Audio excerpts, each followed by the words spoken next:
from head to toe. Wewe unaongelelea mkorogo na ulikuwa unadinya mwanaume mwenye anakaa kama carrot yenye imeingizwa kwa maji. Ati you talk about mkorogo. Kama unakuwa unataka kutengeneza mkorogo, si ungetengeneza mkorogo upatie Johnson ajue kujipaka.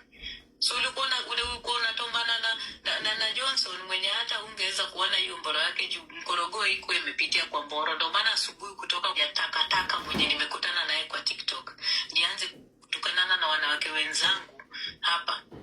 Ati kwanza in fact I found you one day ati unatusi mwanamke mwingine ati juu yako na Johnson. Look how insecure you are. The most insecure bitch on this platform. At 50, you're supposed to be doing better things for yourself. Unasikia, looking into your future, how you're going to be retiring, happy and peaceful. Looking for something that you can do for yourself. Unasikia, badala ya kukaa kwa platform kila siku, eti wewe unafikiria you are the one who owns the right kuchamba watu. Wewe ndio uko na right ya kutusi watoto watu na kuattack watu. You don't have fucking no rights, my friend. If you analyze, we will analyze. Ukitusi, tutatusi. Na ukienda mbaya kwa matusi, tutakusalimia kwa ground. Take that to the bank. Umesikia? The way unafikiria wewe ndio unajua kupekua maisha ya watu, maisha yako pia itapekuliwa. Umesikia? Hata hivi majuzi vile ulienda kotini, nani anaongelelea? We can bring those things here. Nani anashughulika bado? Nani anashughulika? Alikuwa na Johnson. Like, how can this woman think that she owns the right to talk about people?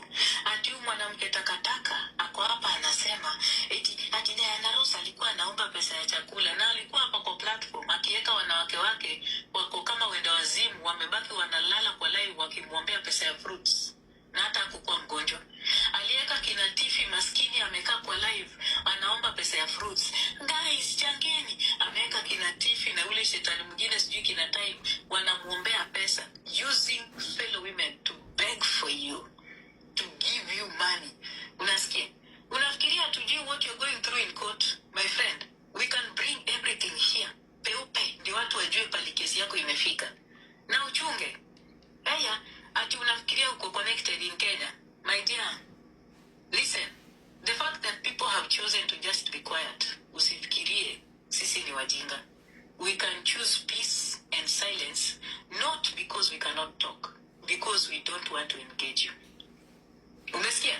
Jueni chakara wenye, yani maisha yako na destiny yako is already decided. Ukaibo.